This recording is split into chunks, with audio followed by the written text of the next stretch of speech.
Welcome. This is the review of The Age of Paradise by Father John Strickland. Father John is an Orthodox Christian priest and historian. He is the author of The Making of Holy Russia, and now the author of this series. This is just the first of 4 books. I actually have the whole series over here, the remaining 3 volumes. But I've just read this first one, covering the first 1,000 years of Christianity from Pentecost to the first millennium.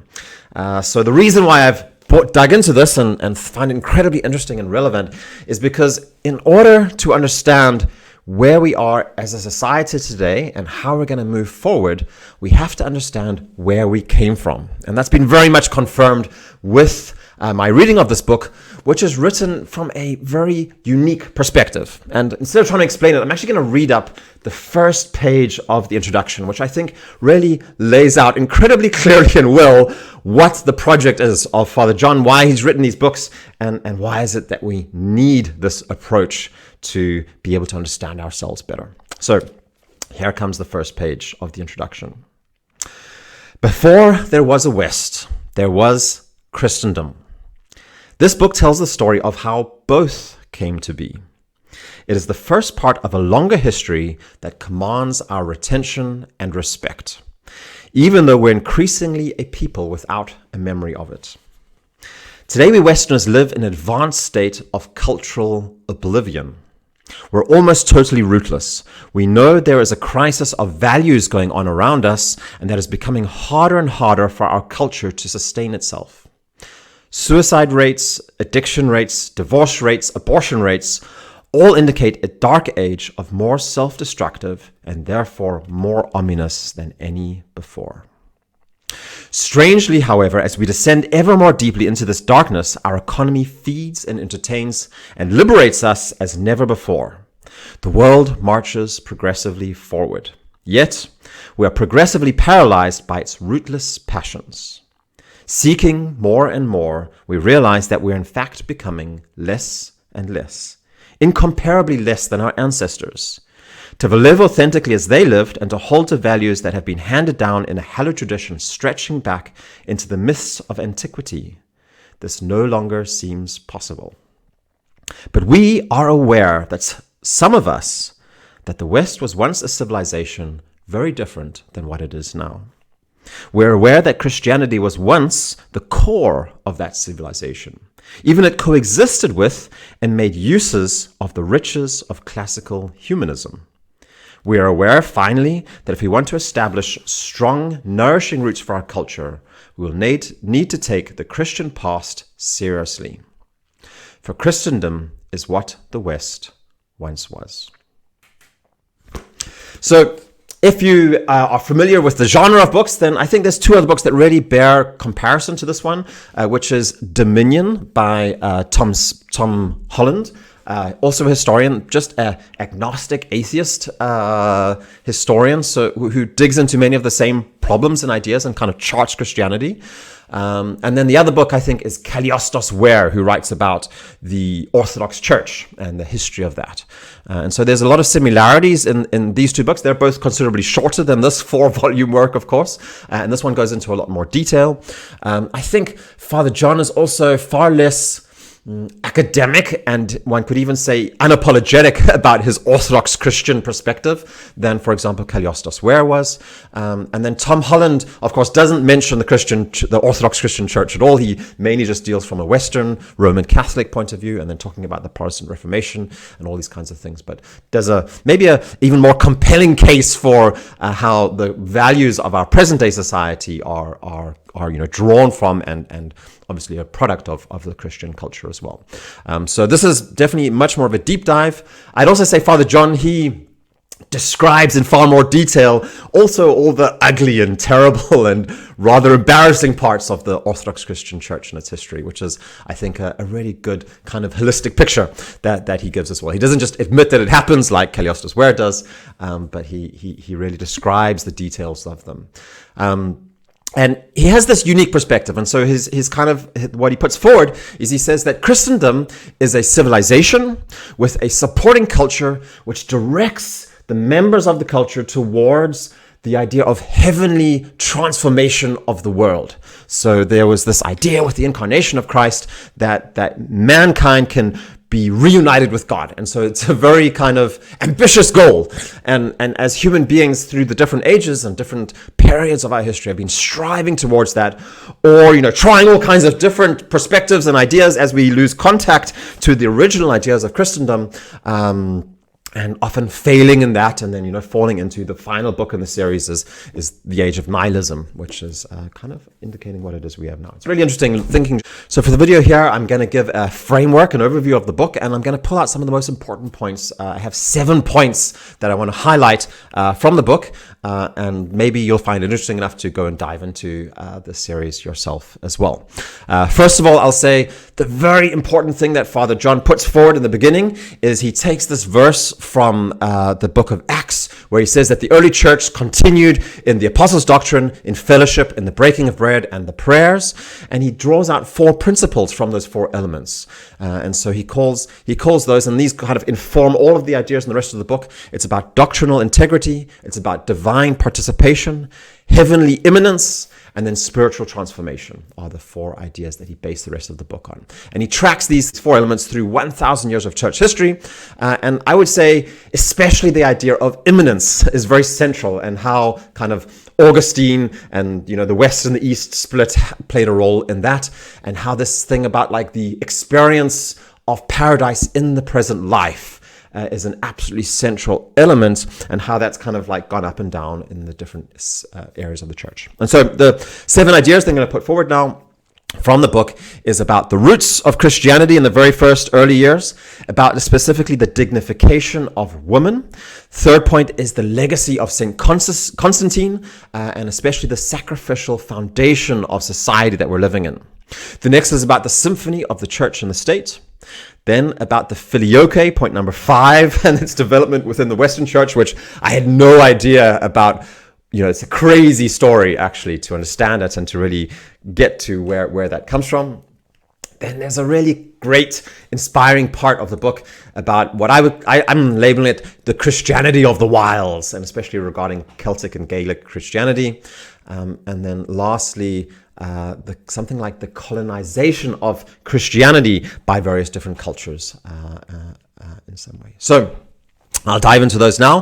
The first thing that he really starts off with was this idea of the Christianity that started in the catacombs, with the early Christians living kind of an underground cult of, accused of worshiping the dead, and being, the centrality of the relics of the martyrs in that church, how Christianity was from the catacombs into the arenas of the Roman Empire, and these people who were willingly going to death and being martyred, or at least fed to the lions, and how that kind of informed this early understanding of Christianity, and then coming down to the hearth of the family, and really just becoming a part of that central building block of our society.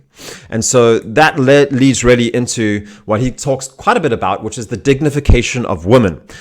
So I actually, you often hear about the role of women in Roman society and pagan society, but there's really a beautiful picture painted and a clear story told about how this vision of femininity that Christ brought and Christianity brought to society totally renewed our understanding of the way that women, their position in society, and especially well symbolized, I think, by the image of how women and men were next to each other in the church, in the Christian church. Instead of being in Jewish tradition, then the women were behind the men and had to, were inferior in some ways. And of course, in pagan philosophy and idea thinking, then women were not at all seen as equal to men, even as deformed men, or some kind of lacking of humanity even in women.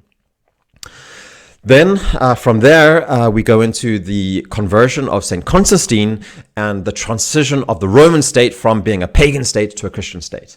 And I really appreciated the description from the book about how the kind of sacrificial foundation of the state being the sacrifices to pagan gods, and how the legacy of Constantine was the abolishment of that blood sacrifice and the replacement of it with Eucharistic worship throughout the empire.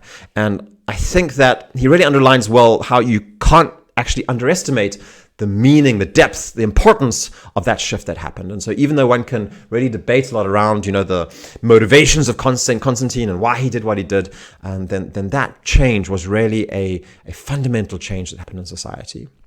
And that leads then into what I have as point number 4 here, which is the symphony of church and state, and how early theologians really were thinking about how is this relationship. And it's something we still struggle with today in many ways. But it's contrasted in the book. He uses the term a lot, Caesaro-papism, which is this kind of dysfunctional, imperial mixing of state and ecclesiastical authority, where often, state leaders are kind of going in and dictating affairs in the church and vice versa as well, and causes this very dysfunctional thing, whereas, there's this ideal state of affairs which probably will only be realized, when the kingdom of God is fully established on earth, of the symphony between the church and the state. And one of the examples that he highlights there as well, though, as a positive example, is how Emperor Theodosius was barred from participation in communion after he came back from a war and from, having blood on his hands as well, and how that actually suddenly created this kind of check and balance system between this and the symphony of how this thing could happen. The next point, number 5, was the rise of the filioque, and how that entire controversy came from kind of like, as a kind of response to vandalism, to Arianism in Spain, and was adopted then by the Frankish courts of Charlemagne, and how successive Roman popes rejected or even heroically stood up against the filioque and said, no, we're not going to do that. How it was this tool in a political game, and then how eventually, first of all, even in St. Peter's Basilica, then it was inscribed in stone and even exists today in the stone there. And then in a moment of, real weakness and even collapse, one could say, the papacy succumbed to this filioque, and then how that then led to the split between the East and the West, between Constantinople and Rome. Yes. Very interesting and important. I think as an Orthodox Christian, it's very important to understand that story, because one kind of brushes off, it's just a single word. It doesn't really matter. Like, why is it that people have to fight about a single word in the creed? Can't they just move on, But actually, it really, when you understand the full story of what's happened there, then you really get an insight into how central it is for our understanding of the Holy Trinity, as well as for the idea of doctrinal integrity, of course, as well. So the next point then is I really appreciated that he talks a lot about what one could call Gaelic and Celtic Christianity, St. Patrick of Ireland. It's been really interesting for me because I've been following a little bit the paths of Paul Kingsnorth and Martin Shore, two Irish authors who are kind of into this idea of the rewilding of Christianity, or the Christianity of the wilds. Christianity has, of course, always been wild in many ways, and their conversations with Jonathan Pajot, and so this really ties into, as I mentioned earlier, Father John Strickland's idea about the immanence of Christianity, and the idea of how heaven is present on earth and is present sort of all of creation, and kind of trying to understand how we can hold on to or even recapture that mindset of understanding that. Point number 7, my final one for this, is on the conversion of the Slavs, which was a picture of how he details how kind of the Western Church and the Roman Church was coming in there and saying everything has to be in Latin, and how the Orthodox Church's approach, contrary to that, has always been that there are many ways to worship God, and not to kind of take over a culture and just homogenize, the Borg kind of style, but rather that Christianity can go into a conversation with an existing culture and use and the kind of and the way I almost use it is saying that Christianity almost becomes colonialized by an existing culture as well, and I think an example I recently heard about that was how in the Gaelic tradition, then St. Bridget was seen as the handmaiden of Christ, or the handmaiden of Mary, present at Christ's birth at the Incarnation. And I also just heard a conversation with Richard Rowland and Jonathan Pachot about Beowulf, and how the author of Beowulf was really aware of how his pagan ancestors lacked the whole truth, but were aiming towards something that, with the insight and the understanding that they had, was aiming towards God themselves as well. And so how there was a coming together of traditions with the introduction of Christianity to his pagan ancestors, and how he could still feel a part of that original identity, and how amazing literary work like Beowulf kind of knits those things together in a way that can really help us to inform, and again, as I said, recapturing that mindset of the people back in that time as well, where we tend to see Christianity as opposed all the time to all of these things. So I was really inspired by that understanding, and St. Patrick again was a central person, and I actually finished reading this book on St. Patrick's Day, and so I took the opportunity to read up. It's referred and quoted inside the book, the breastplate of St. Patrick. So I thought I'd finish off by reading up St. Patrick's breastplate on this video here as well, just because if you know it, I think you'll definitely agree it's great to hear again, and if you don't know it, then it's a beautiful description of a imminent incarnate Christ in creation, in the world, a part of everything that informs our everyday life, and really an inspiring takeaway from this. So here comes St. Patrick's breastplate. 17th of March is the day that we celebrate him in the church. I arise today through a mighty strength, the invocation of the Trinity, through belief in the threeness, through confession of the oneness of the Creator of creation. I arise today through the strength of Christ's birth with his baptism, through the strength of his crucifixion with his burial, through the strength of his resurrection with his ascension, through the strength of his descent for the judgment of doom. I rise today through the strength of the love of cherubim, in the obedience of angels, in the service of archangels, in the hope of resurrection to meet with reward, in the prayers of patriarchs, in the predictions of prophets, in the preaching of apostles, in the faith of confessors, in the innocence of holy virgins, in the deeds of righteous men. I rise today through the strength of heaven, the light of the sun, the radiance of the moon, the splendor of fire, the speed of lightning, the swiftness of wind, the depth of the sea, the stability of the earth, the firmness of rock. I rise today through God's strength to pilot me, God's might to uphold me, God's wisdom to guide me, God's eye to look before me, God's ear to hear me, God's word to speak for me, God's hand to guard me, God's shield to protect me, God's host to save me from snares of devils, from temptations of vices, from everyone who shall wish me ill, afar and near. I summon today all those powers between me and those evils, against every cruel and merciless power that oppose my body and soul, against incantations of false prophets, against black laws of pagandom, against false laws of heretics, against craft of idolatry, against spells of witches and smiths and wizards, against every knowledge that corrupts man's body and soul. Christ to shield me today against poisoning, against burning, against drowning, against wounding, so that there may come to me an abundance of reward.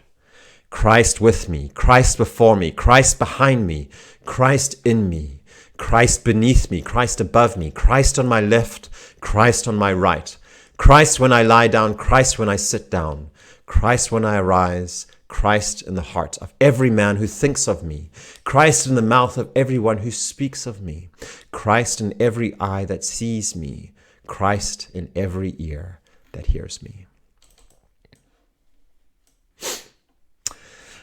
Thanks for listening, and looking forward to sharing with you the future episodes of John Strickland.